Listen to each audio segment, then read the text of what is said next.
everybody, it's Micheline from Micho Makes again. Today's vlog is called Stash Stories, and Stash Stories was started by a young lady called JoeySewy. If you don't know JoeySewy, pop along to look at her vlogs. She covers a few things, but lately she's been de-stashing, and she has the most fantastic pictures on her wardrobes or her cupboard doors that in the room where she sews. So it's worth it even just to see her beautiful wallpaper or Fablon or whatever it is she's got on the doors. I've never made a mention to her about it, but it is really, really nice. Anyway, she was de-stashing her house, her room, and she had an awful lot of stash. She would admit to it that she had an awful lot of stash, and she was showing you how she was stashing from binning some stuff. She filled about 3 or 4 bin bags with fabric, and that still left an absolute load left for her. But she saves a lot of things that I wouldn't save. If I was throwing, I would probably put a dress in a charity bag, but she saves it, and she keeps all her old dresses, and or her husband's old shirts, and probably with the possibility that she could reuse them. I never do, and that's probably something we should think about, or I should think about. Anyway, she did a vlog called Stash Stories, and this Stash Stories had 6 questions. And I thought they were quite good. So I responded to her vlog and said I thought it was so good I thought I'd do it myself. And I've just gone and lost them, so I'm hopefully keeping a hold of them. And there were 6 questions, as I've said, and here are the questions.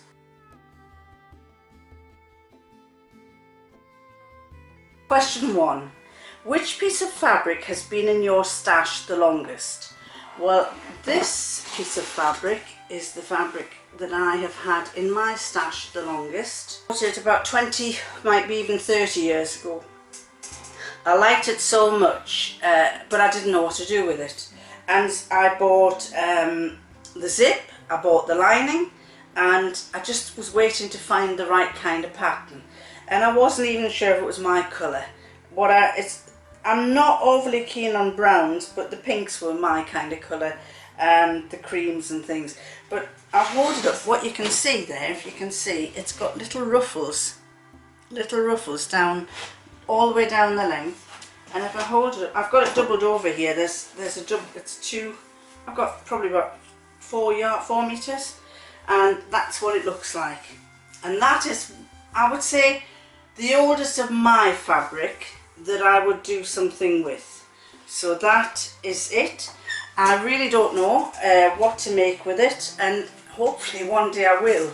But I just think it's so nice. I don't want to do something that at the end I might turn around and think, oh God, that's awful.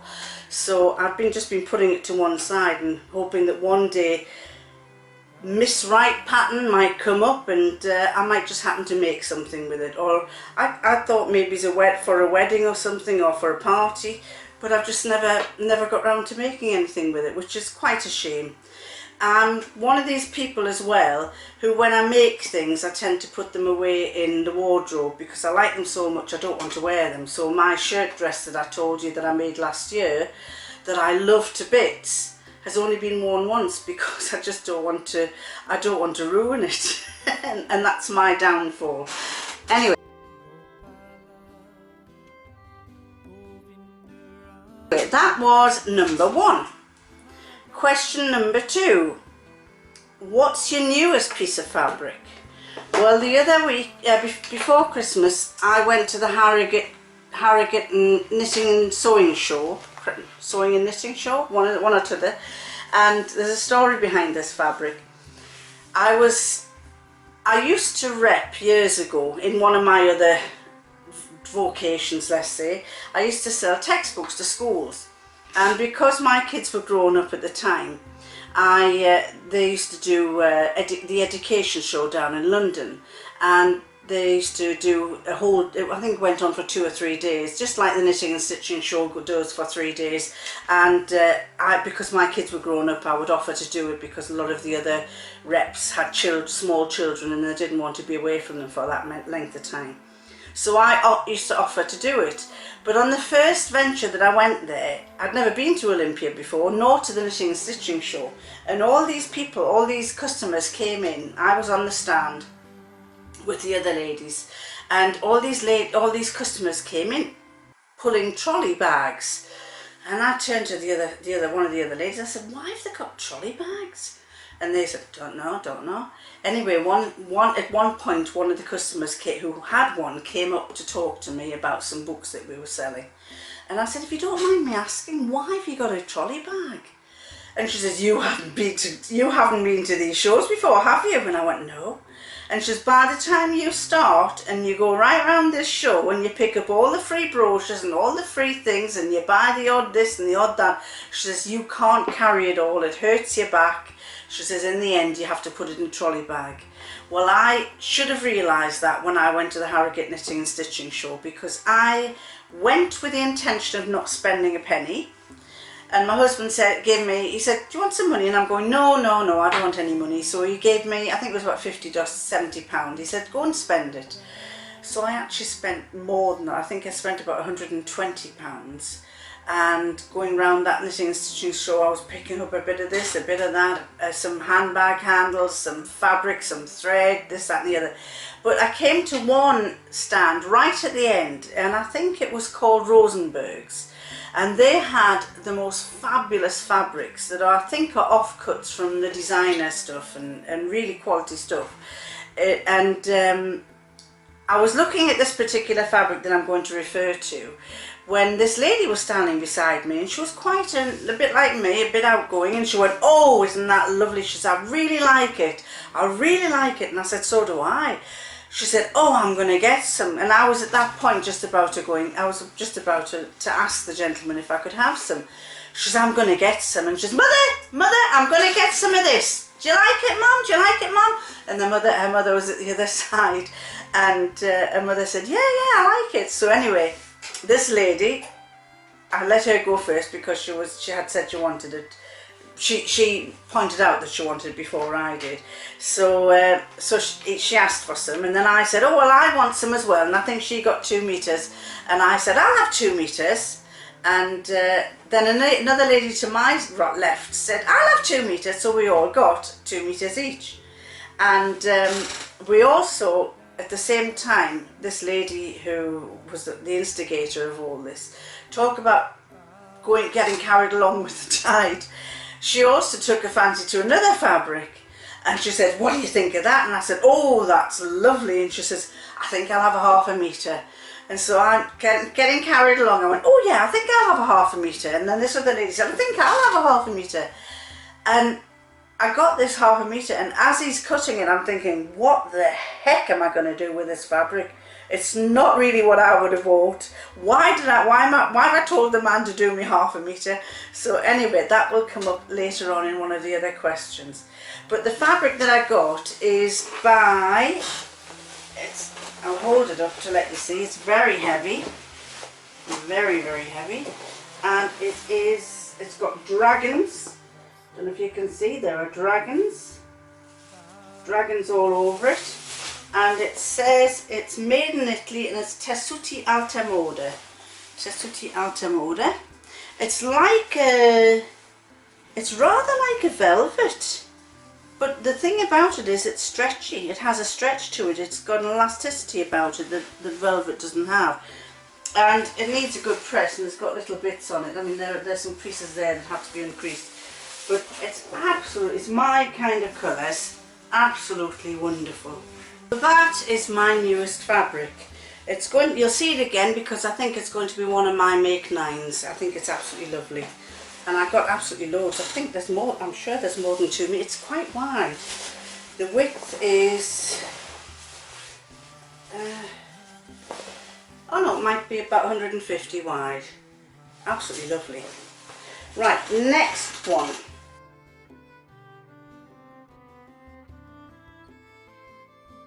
Until a few weeks ago, I had this particular fabric, but I've just passed it on for my daughter-in-law to make some clothes, for some dressing up clothes.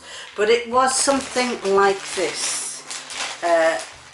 not in these colours unfortunately, but it was in a satin. And this was, when the story behind this, not this particular fabric, but the one that I had was in a purpley colour. It was rather like that kind of colour, I think, or maybe it's more purple, and the other one was a maroony colour.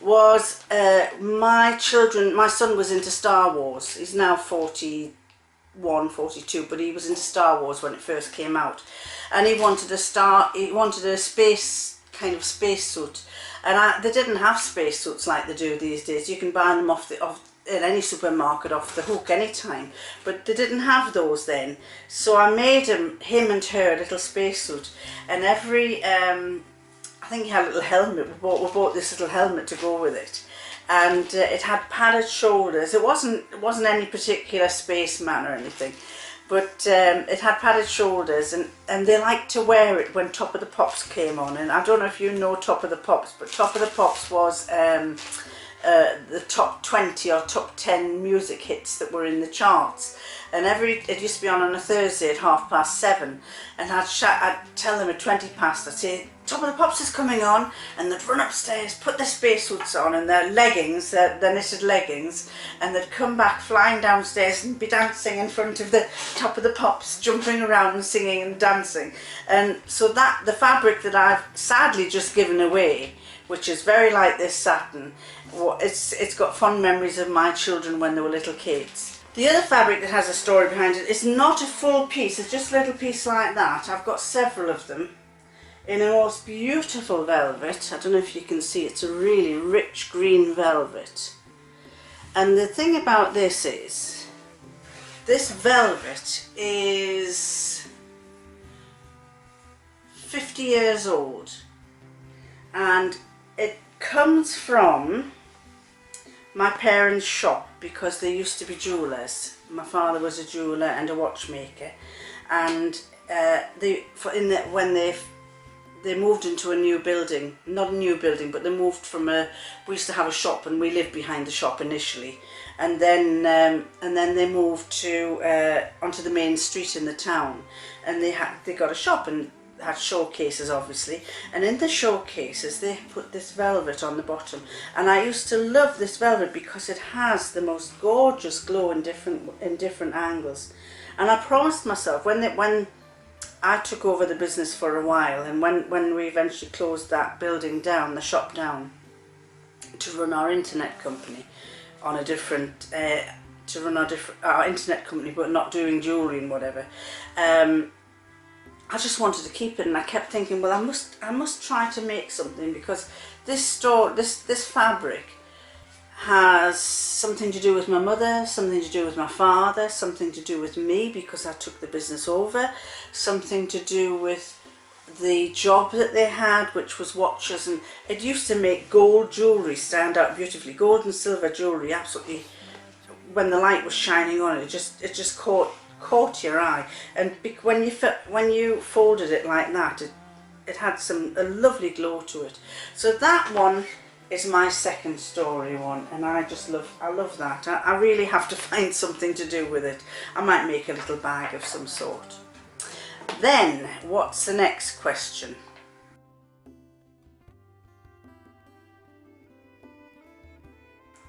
Question 4. What is your most strokeable fabric? And I think I've forgotten to bring it in, but I'll go and get it. And this is my most strokeable fabric. I don't know if you can see it there, but it's fur, and it's just like having a little pussycat next to you. And if you listen carefully, it might meow. Can you hear it? It's not really the fur meow, it's the black cat who's outside and she wants to be in, but I'm not letting her in, otherwise she will make more noise. But this is some fur fabric that I've had. It's actually, God, you can tell I haven't sewn for a long time, because this fabric, my daughter is 41, and this was bought when she was about 6 to make teddy bears. I bought 4 lengths of different colours. I had a white, this grey, I had a black and another grey, and I made quite a few teddy bears, but I think she got, by the time I'd finished some of them, she got to be about 8 or 9, and she said, "Mummy, I don't want any more teddy bears." And so this got put away along with another grey. And what I did was, with the other grey, I put some chenille curtain covering on the backs and turned it into like a blanket type thing, a blanket that you can have over your back of your chair, so that if you get cold you can snuggle under it. So the fur would be on the top and the bright red chenille was underneath, and it looks lovely. What I'm going to do with this, I don't know, but it's so lovely, absolutely lovely there. But probably do another blanket cover for it and give it to one of the kids or something. But that is my most strokeable fabric.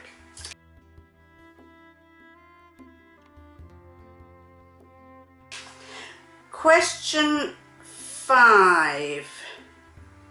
What fabric are you most scared or excited to use? Well, I've got two.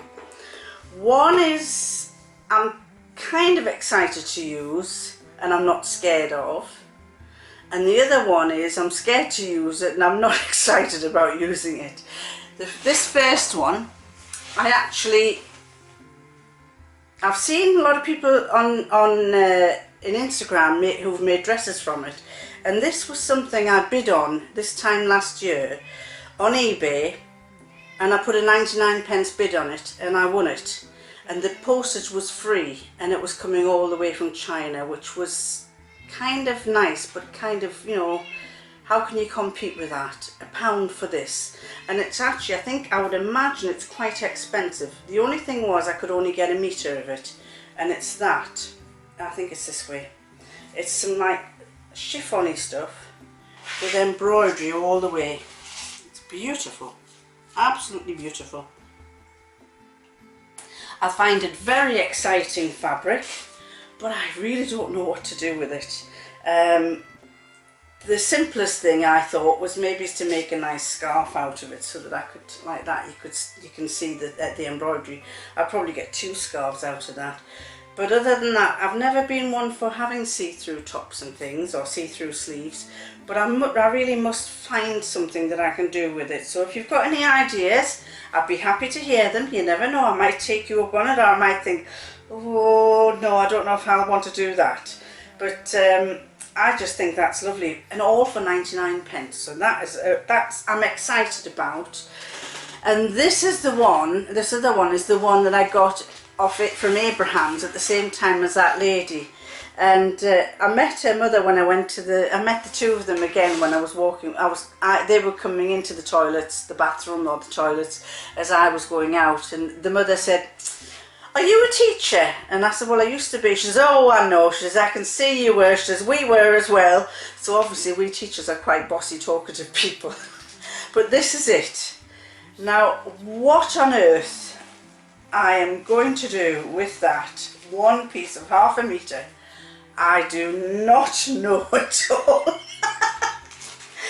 It's my kind of colours. I like the purples, I like the fuchsia pinks, I like the oranges, I like the greens. It's a chenille type thing. I don't know if you can see there. It's got it's three-dimensional sort of, and it goes onto the back of a lorexy type of silver. And all I can think of, I mean, I wouldn't care. The other lady said, "I don't know what I'm going to do with it, but I want it." And I'm thinking, after I'd left, I thought, what on earth have you spent that money on for that? I think it was about £10 for this piece. And I don't know what to do with it. I'll probably make a bag of some sort, a shopping bag, or I don't know. So again, if you have any ideas, please let me know, because I haven't got a clue what I'm going to do with it. It's not something I would wear. It's not something, to be honest, if I made a handbag or a shopping bag with it, I don't know that I would use it, but I have a habit of making things and giving them to charity, so it might end up being a charity donation of some sort. But yes, that's the one. That is the one that I would say is I wouldn't say it's ridiculous, but it scares me. Sorry, I wouldn't say I'm excited, but it does scare me as to what I'm going to do with it. It looks nice when it's small like that. Perhaps if it's a panel in a handbag, it might not look so bad. Or a panel on a dress, on the front of a dress perhaps, I don't know, I'll have to think about that. Anyway, we come to the last question, ladies.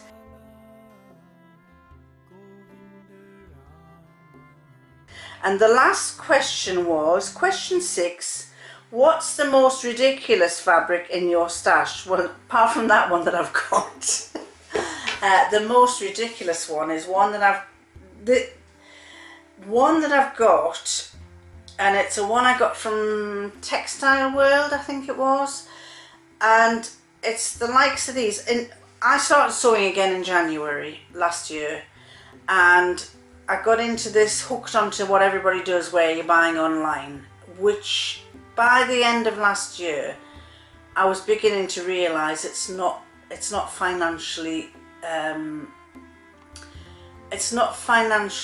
wise to buy online unless you get samples, because the one thing, or you've seen what somebody else looks like in a dress in that fabric, because the one thing that I found was I probably spent something on £100 on fabrics that when they arrived through the door they were not at all what I expected them to be. And to be fair to the suppliers, it wasn't their fault.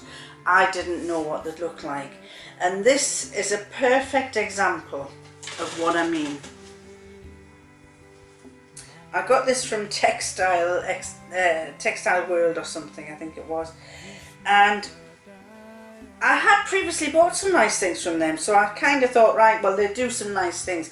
The flowers on this are miles bigger than I expected. The colours are more gaudy, and this is what it's like. It's a panel where it's pale turquoisey blue in the middle, and it's got gaudy flowers on one side and the same gaudy flowers on the other side. And the thing about it, I don't know if it'll show up in here, but those gaudy flowers, that's a beautiful purple flower, but there's like a fluorescent orange, a fluorescent yellow, a fluorescent green somewhere. It's a bright green, I wouldn't say it's fluorescent, but these are not the kind of cut that, to me, it's more of something that if you're going on holiday abroad, you're going to be by the side of a pool and you want to make yourself a wrap to wrap around you as you get out the pool. Yeah, that's fine. But I'm not a swimming pool, hang by the side of the pool, dipping into the water type person. I'm a doer. And that's not a D-O-U-R, it's D-O-E-R. I have to be doing things. So this is, when I looked at it, the flowers are too big. I really have no idea what I'm going to do with that. If it doesn't go in a charity bag, unmade, I'll think of something, but it's not exactly what we in England would say our cup of tea. It's not my cup of tea at all. And I think I've had about 3 or 4 like this, and my husband made the same point as I had already come to the conclusion of. He said, why do you buy online? And I said, it's because some of the local shops are expensive. And he said, yeah, but if they're expensive, yes, you're not paying the postage, and when you get them, you're getting something that you've actually wanted, and something that you've looked for, and something that you wanted to go with. So it's true, if you're buying in the shops locally, you're buying something to go with a pattern that you've got, and you buy the right yardage or meterage. But when you're buying online, you just go berserk and buy, oh, I'll buy 3 meters, and you end up with 2 or 3 meters of a fabric that you're hoping might turn out nice, and when it comes through the door, it's not. And another one of these was a knitted one that I made. Another fabric that I got was this one, which I've made into a jumper. I haven't finished the seams and I haven't finished the hem yet. I've got to turn those up. Don't know if you can see. I tried it on. It looks fine to me. And I showed it to my husband and he said, oh God, that's awful. So I said, what do you mean it's awful? And he said, it looks like you've stepped out of the 60s. He said, it's very old-fashioned cable knit. Now you see, you young ones, cable knit will be something new to you because you've never seen this kind of thing, or it's coming around again. But in our eyes, it's very old-fashioned, and I didn't I said, well, I wear it for work, and he says, well, to be honest, and this is the point I realise, I don't wear reds. I rarely wear reds, and when I put it on, he says, the red just doesn't become you. He says, I'm not used to seeing you in reds. So I'm afraid that will be finished and then put straight into the charity bag for someone else to wear, just not me. And there's no point in me saying the truth is there's no point in me keeping it and thinking, yes, I'll keep it because it is nice, and maybe I will wear it, and yes, I could wear it to keep warm, because I know that I will not wear it. I know it'll go in that cupboard. As I've just said to you, I keep my nice things in the wardrobe, and I don't always wear them, but that one will definitely stay in the wardrobe and never come out. So no, that is one of those, what was the question? One of those fabrics that, and that is one of those fabrics that in a sense is quite ridiculous, because ridiculous on my part for buying, because it's not something I would wear. So I'd like to say thank you to JoeySewy for these stash stories. I hope you enjoyed them, and if you'd like to do one yourself, then go ahead and do one. If you have a stash story you'd like to tell me about, then let me know, and it's nice to hear what the comments that you make. I always try to give you all nice comments, and I haven't got to the stage where I just do a tick or a heart or a love or whatever, because unfortunately I'm one of those people who, whilst I can't just stop talking, I sometimes can't stop writing, as some of you will know, because the messages sometimes go back quite long. Anyway, next time I shall be doing Make 9 in 2018, or 2018 Make 9, so I look forward to seeing you then. Okay?